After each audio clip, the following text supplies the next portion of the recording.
Hi friends, welcome back, or just welcome if you're new. My name is Emily, and today I'm going to chat with you on my thoughts about reading for school from my perspective as an English major. Two quick things before we get started. Number one, I have a microphone. I got a microphone for choir actually because we're probably going to end up going online, which is pretty sad, and I'm not really sure how that's going to work, but now I have the microphone so that I can actually record myself singing and we can put it all together and it'll sound good. I'm trying to use it for my videos also, still trying to figure out how it works. If you need me to fix something or if the sound is janky, let me know. And second thing, I'm at home right now. That's why there are no bookshelves behind me. I'm spending the weekend with my family for Labor Day weekend, so the bookshelves will be back soon.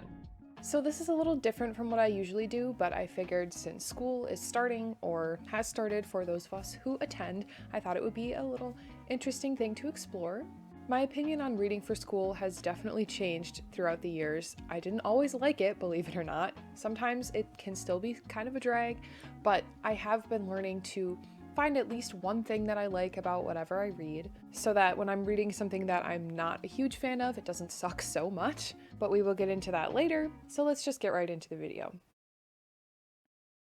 I've been a huge reader ever since I was like 3 years old, I think, and I started teaching myself to read, not to flex. There's this picture that my mom took of me. I think I was actually 3 at the time, and I pulled all my books off of my bookshelf and I'm just sitting in this like giant pile of books. I have this huge smile on my face. I'm obviously very pleased with myself for the mess that I have created for my mom to clean up. The editing software that I'm using right now, as far as I know, doesn't allow me to overlay like pictures on top of videos, so I don't really know how to show you this picture, but you're gonna have to believe me that I look like this insane little toddler just like beaming in a giant pile of books. And honestly, if that wasn't an indication of what the rest of my life is going to be like, I don't know what was. So after that, when I went to preschool and kindergarten, obviously we read in school, but it was more focused on like learning how to read and learning words and letters and things like that. So I think my first actual like reading for school experience was for something called Accelerated Reader. Okay, so if you don't know what Accelerated Reader is, it's AR for short, and basically there would be this list of books that you could choose from, and you would have to read the book and then take a test on it, and then you would get points corresponding to the difficulty level. So like, if you picked a really long book with not a lot of pictures when you were younger in like second or third grade or something, then that would be a book that was worth more points. So then when you took the test on it and you passed the test, you would get more points. But if you picked a book with pictures in it or not a chapter book or whatever, then you would get fewer points. And the points corresponded to prizes, so then if you got more points, you would get better prizes, and the only way that you could get more points was to either read a bunch of like lower level books or read a couple higher level books. And I'm pretty sure this was for a grade, so now that I'm like talking about it, it kind of is messed up. The kids who weren't like ready or able to read difficult books were somehow deemed less worthy of getting good prizes or a good grade. I don't know. It's weird. Putting aside the unsettling nature of AR, I'm pretty sure this is my first actual experience where I had to read for school. I was super into AR. I remember taking home the sheet and like picking out which books I was gonna read and in what order and like checking them off left and right. I took tests like almost every day. I loved doing it. I was totally a perfectionist about it. And I know I'm painting a picture of myself as this pretentious little kid who wanted to prove how smart she was to everybody else. And that's exactly who I was, unfortunately. Another reading thing I did in elementary school that was similar to AR were those like reading challenges that you would have once or twice a year. And at my elementary school, those reading challenges were intense. Your teacher would give you like this timesheet, and then you would have to track how many hours you read in a certain amount of time, like a week or a month or something. And then whichever class or grade read the most in that amount of time would get like a prize, like a pizza party or 20 extra minutes of recess or something like that.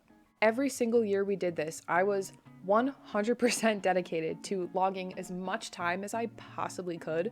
I would read from the time that I got home to the time I went to bed, basically, because in elementary school, homework, who's that? Who is she? I read so much that sometimes my teachers would have to talk to my mom and show her my timesheet and be like, there's no way she's reading this much. And my mom would have to be like, no, all of that is correct. I signed off on it. She really is reading that much. Wow, I'm painting an extremely pretentious picture of myself, aren't I? I have one last thing about elementary school. I read so much outside of school, both like for school and just for myself, so as a natural result, my reading level was climbing higher than that of my classmates. My teachers felt like I could use some extra enrichment to kind of match that reading level, and there was a teacher at my elementary school who did those sorts of exercises with students who were progressing past their grade level. So I would go in a couple times a week during recess to her little aquarium painted classroom, and we would do grammar exercises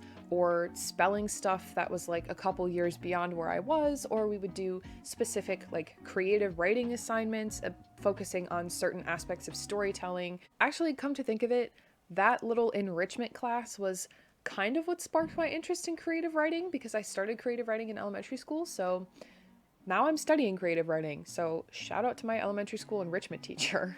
Reading for school was definitely my absolute favorite thing to do when I was in elementary school. It really boosted my confidence because it was something that I was good at, and I was kind of like shy and I didn't really talk to a lot of the other kids, and I felt like I didn't super fit in, so having something that I was good at and that I could hold on to was really important for me then. Moving on to middle school.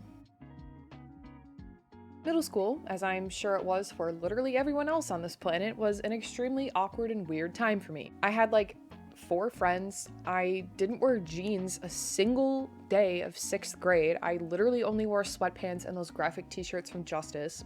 But none of that relates to reading. I just think it's kind of funny that I was literally the most awkward middle schooler in the world. Middle school for me was when reading assignments really started to kind of ramp up. We would read short stories from our literature textbooks. We started to consistently read like longer novels or novellas or things like that. I don't remember a heck of a lot about my middle school reading experiences, but I do remember a couple of books that we read. We read The House of Dyas Dreer by Virginia Hamilton and Stargirl by Jerry Spinelli. I remember kind of vibing with those two, but then we read Where the Red Fern Grows by Wilson Rawls, and I think that was the first book that I read for school that I hated with all of my being. That was like the worst book that I had ever read up until that point. And honestly, it kind of stays at the top of that list for really bad books. Most of my classes in middle school weren't really reading based. Like, we just did worksheets. Even for like English classes, we just did like grammar things, and even for like literature, we just did comprehension worksheets and stuff like that. We never really dove into the story, but that all changed in high school. When I started high school, I was this super bubbly, excited 14-year-old ready to take on the world. I didn't know what I was doing, but I was really excited to tell people that I was in high school and not middle school. I was part of the honors program at my high school, which changed a lot throughout my 4 years there, but when I first entered it, it was really reading and writing based and very focused on analysis. In my freshman year English class, we read 2 short stories right off the bat: The Lady or the Tiger by Frank R. Stockton and The Most Dangerous Game by Richard Connell. And funnily enough, those 2 short stories were like cemented in the collective consciousness of my grade for all 4 years of high school. And I don't know what it was about those stories that made us talk about them all the time, but I can kind of pinpoint what was interesting about them for me. Although at this point I was in 9th grade and there's really only so much literary analysis you can do in 9th grade, I think the reason why those stories ended up being so impactful and memorable for me was because of that literary analysis. Like I said before, up until this point we hadn't really focused on literary analysis. We mostly did comprehension stuff in elementary and middle school, but now all of a sudden I was being asked to determine if the lady in the story picked the door with the tiger behind it or the door with the woman behind it based on context clues, and I was just floored. Obviously, I didn't recognize that at the time, but it was the first kind of foray into literary analysis that I really had. The same type of thing happened when we read Lord of the Flies by William Golding that same year. We had like an oral exam at the end of the book where we had to answer a bunch of questions and talk about them with our teacher, and I remember being excited to take that exam. I think sophomore year is when things started to kind of take a turn for the worse for me. I was enjoying my English class, obviously, but I was also taking AP US History, or APUSH for short, and holy moly, was that a lot of reading. Honestly, looking back on that class and knowing the classes that I've taken in the rest of my high school career and what I've taken in college so far, I still think that class is at the top of the list for most amount of reading, because my teacher was extremely passionate about the subject, which translated into an extremely thorough reading and assignment schedule. We were taking quizzes basically every day. We had to give these like 10-minute memorized speeches periodically, And mostly we just had to read, which was really intense for my 15-year-old brain that hadn't quite yet learned time management. Although I'm gonna be honest, my nearly 20-year-old brain is still struggling with learning time management, so I think I'm gonna cut past me a little bit of slack. So, because of my massive workload for APUSH and because I was doing so many other things and so many other classes, my fun reading kind of got pushed to the side. Eventually, I just had to cut it out altogether because I simply felt like I didn't have any time. And I think this is when reading for school started to kind of take on a sour tone in my head because it was taking away from my time to be creative. This kind of happened all throughout high school and even into the beginning of my senior year, where I stopped writing as well as reading for fun. I had kind of fallen into this hole of only reading and writing for school, and so as a result, it felt like my creativity had just been sucked completely dry. Like I would try to sit down to write sometimes, and I wouldn't be able to think of anything because I was so in that vein of academic papers. Or I would stand in my room and look at my bookshelf and look for something to read and then just end up scrolling through Instagram instead because it was just so difficult for me to get back on that train of fun reading when I felt like I had so many other school things that I was supposed to be reading. The bottom line of that whole story is basically that I started to really hate reading for school because I started to see it as a chore and something that was taking away from the joy of my life.